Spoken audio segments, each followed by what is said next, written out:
ಉಡುಪಿಯಲ್ಲಿ ವೈಭವದ ನವರಾತ್ರಿ ಮಹೋತ್ಸವ ನಡೆಯಿತು. ಪ್ರಸಿದ್ಧ ಧಾರ್ಮಿಕ ಕ್ಷೇತ್ರವಾಗಿರುವ ಶ್ರೀ ಉಚ್ಚಿಲ ಮಹಾಲಕ್ಷ್ಮಿ ದೇವಸ್ಥಾನದಲ್ಲಿ 9 ದಿನಗಳ ಕಾಲ ನವದುರ್ಗೆಯರನ್ನ ಆರಾಧನೆ ಮಾಡಿ ದೇವಸ್ಥಾನದ ಆವರಣದಲ್ಲಿರುವ ಮಂಟಪದಲ್ಲಿ ವಿಶೇಷ ಪೂಜೆಗಳನ್ನು ನೆರವೇರಿಸಿದ ನಂತರ ವೈಭವದ ಶೋಭಾಯಾತ್ರೆ ನಡೆಯಿತು.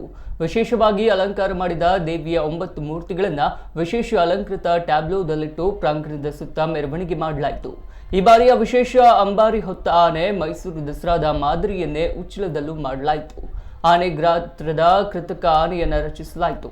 ಆನೆಯ ಮೇಲೆ ಅಂಬಾರಿಯಲ್ಲಿ ಮಹಾಲಕ್ಷ್ಮಿ ದೇವರು ಈ ಬಾರಿಯ ವಿಭಿನ್ನ ಕಾನ್ಸೆಪ್ಟ್ ಸಾವಿರಾರು ಜನರನ್ನು ಆಕರ್ಷಿಸಿತು. ಜಿ ಶಂಕರ್, ಜೈಸಿ ಕೋಟ್ಯಾನ್, ಗುರ್ಮೆ ಸುರೇಶ್ ಶೆಟ್ಟಿ, ಯಶಪಾಲ್ ಸುವರ್ಣ, ಬಂಜಾರ ಪ್ರಕಾಶ್ ಶೆಟ್ಟಿ, ಜನಪ್ರತಿನಿಧಿಗಳು, ದೇಗುಲದ ಮುಖಂಡರು, ಅತಿಥಿಗಳು ಅಂಬಾರಿಯಲ್ಲಿದ್ದ ಮಹಾಲಕ್ಷ್ಮಿ ದೇವರಿಗೆ ಹೂವನ್ನು ಅರ್ಪಣೆ ಮಾಡುವ ಮೂಲಕ ಸಾರ್ವಜನಿಕ ಮೆರವಣಿಗೆಗೆ ಚಾಲನೆ ನೀಡಿದರು. ಸುಮಾರು 15 ಕಿಲೋಮೀಟರ್ ರಾಷ್ಟ್ರೀಯ ಹೆದ್ದಾರಿ ಮತ್ತು ಬೀಚ್ ರಸ್ತೆಯಲ್ಲಿ ಮೆರವಣಿಗೆ ಸಾಗಿ ಕಾಪು ಬೀಚ್ನಲ್ಲಿ ನವದುರ್ಗೆಯರ ಮೂರ್ತಿಗಳನ್ನು ಜಲಸ್ತಂಭನ ಮಾಡಲಾಯಿತು.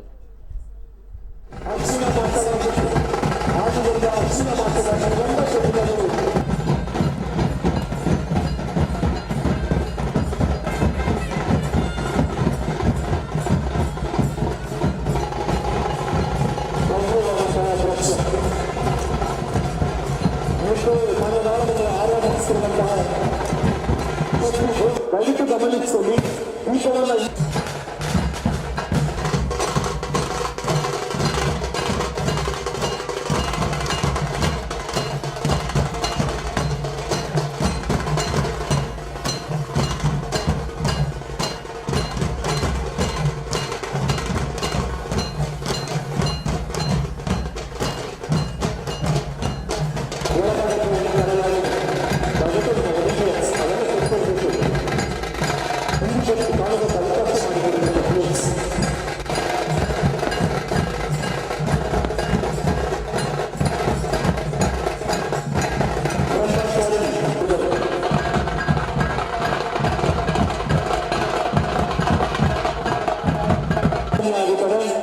ಅದೇ ಹೊತ್ತಿನಲ್ಲಿ ಕಾಶಿಯಿಂದ ಬಂದ ಅರ್ಚಕರಿಂದ ಗಂಗಾರತಿ ನಡೆಯುತ್ತದೆ.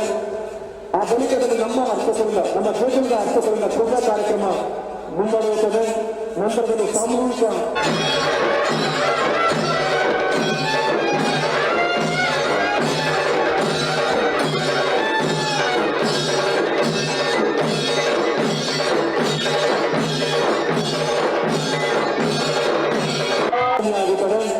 ಅದೇ ಹೊತ್ತಿನಲ್ಲಿ ಕಾಶಿಯಿಂದ ಬಂದ ಅರ್ಚಕರಿಂದ ಗಂಗಾರತಿ ನಡೆಯುತ್ತದೆ.